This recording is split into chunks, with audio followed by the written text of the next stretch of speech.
যদি গোলামীর পরিবর্তে আজাদির জীবন যাপন করতে চান তাহলে গণভোটে হ্যাঁ ভোট দিতে হবে। সংগ্রামী বন্ধুগণ, আমাদের আরো অত্যন্ত গুরুত্বপূর্ণ আরো একটি বিষয় এবার নির্বাচনে হচ্ছে গণভোট। গণভোটের মাধ্যমে আমার আপনার আমাদের পরবর্তী প্রজন্মের জীবন পরিবর্তন হবে। যদি এবারের মতো আগামী নির্বাচনেও সুষ্ঠুভাবে নিজের ভোটাধিকার প্রয়োগ করতে চান তাহলে গণভোটে হ্যাঁ ভোট দিতে হবে।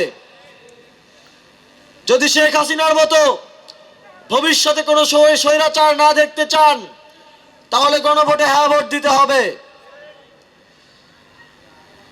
যদি ঘুষ মামা দাদা ছাড়া চাকরি পেতে চান তাহলে গণভোটে হ্যাঁ ভোট দিতে হবে। যদি আদালতে ন্যায় বিচার পেতে চান, দুর্নীতি অর্থ পাচার ব্যাংক লুটেরাদের থেকে রক্ষা পেতে চান তাহলে হ্যাঁ ভোট দিতে হবে।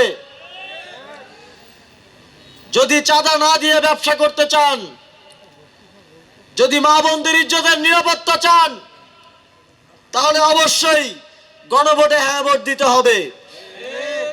যদি গোলামীর পরিবর্তে আজাদির জীবন যাপন করতে চান তাহলে গণভোটে হ্যাঁ ভোট দিতে হবে।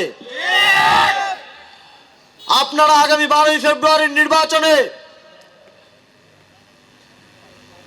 11 দলীয় জোটের জামায়াতে ইসলামীর, জাতীয় নাগরিক পার্টির, খেলাফতে মজলিসের প্রার্থী সাইফুল্লাহ হায়দার এবং প্রতীক শাপলাকলি এবং একই সাথে গণভোটে হ্যাঁ ভোটকে জয়যুক্ত করবেন ইনশাআল্লাহ।